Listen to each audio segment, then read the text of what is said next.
Hey, this review is really late thinking about it, and I apologize that I haven't been uploading that many videos as I used to do. That's because I'm transitioning rooms and I'm with family stuff and everything else. It's just been a lot to do the past few weeks. So, but in the meantime, watch this review. So, Doctor Strange, directed by Scott Derrickson, starring Benedict Cumberbatch, Rachel McAdams, Mads Mikkelsen, Benedict Wong, Tilda Swinton, and Chitawale Ijorn. I don't know how to properly announce his name. If you've watched my previous stuff, or if you've seen what I own and the Funkos behind me and all that, I'm a huge comic book fan. I'm more so towards DC not DC. I'm more so towards Marvel sometimes, but I love both Marvel and DC equally most of the time. It just happens that my favorite three characters of all time are Marvel characters, but in my top 10, like 4 or 5 are DC. So I'm pretty fair. And I love Marvel movies, clearly. And Doctor Strange is in my top 5 comic book characters of all time. So I was really looking forward to this and to see how Benedict Cumberbatch does as Stephen Strange, the Sorcerer Supreme. And it was it was good. For those who don't know, this is an origin story movie, equivalent to like Iron Man, Ant-Man, Captain America, Thor.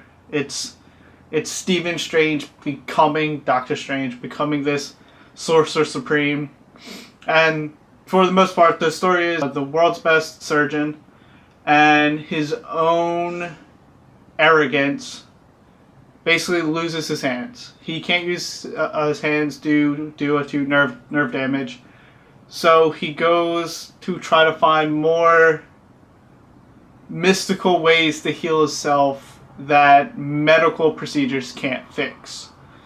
And in this, he meets Bear Mordo, who is played by Chitawale, and Tilda Swinton's the Ancient One. And through that, he learns about the mystical arts, and he learns about magic and how if he centers his chakra, he has the ability to hopefully one day use his hands once again to become a surgeon. And I'm going to just get this out of the way. This movie is a visual masterpiece, and if this doesn't get nominated for an Oscar for visual effects, I'm going to be pretty upset because this film is beautiful. Everything about it, from cinematography to the mind-bending effects. Now, I didn't see this in 3D, which I kind of wish I did now, but so be it.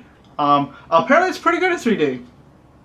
So, to start off, Benedict Cumberbatch's Doctor Strange. I at first, because he wasn't even in my like top 5 casting to be Doctor Strange, and I recently started watching Sherlock, and he's pretty good on Sherlock, so I'm like, I don't know, but boy, did he shut me up real quick. He's great as Doctor Strange. He's equivalent to like Robert Downey Jr. playing freaking Iron Man. Like I can't see nobody else playing Stephen Strange right now outside of Cumberbatch. So, good job, Cumberbatch. Tilda Swinton as the Ancient One. Tilda Swinton is one of those actresses that I adore, but I really haven't seen much that she's done. And the Ancient One is honestly probably my favorite character in the movie, even past Doctor Strange. So, she's great. And I know some people had like the whitewashing issue with the Ancient One, which I understand. Trust me, I understand.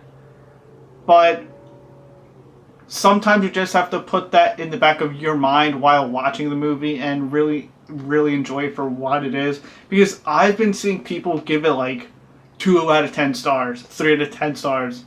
And like their whole reason is because they whitewashed that character. I'm like, that doesn't really affect the movie. Like that doesn't make the script bad or the acting bad or the fight scenes bad. Like, no, stop it. Keep an open mind about it, and you'll be fine. And Rachel McAdams, she was good in this. She She plays a nurse that works with Doctor Strange, and she's like a pseudo love interest, but not really, because there is no like love story in this. But like, you know that like her and Strange had some past together through their dialogue and how they like react to each other. So that was a nice touch. The villain, played by Mads Mikkelsen from Hannibal TV series, and I think he's in Valhalla Rising. I could be wrong.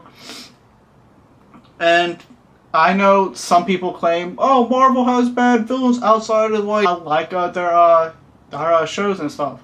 And sure, I guess, because this isn't like Calisius the movie. It's Doctor Strange's movie. So most of the screen time is going to go to Stephen Strange and not the villain.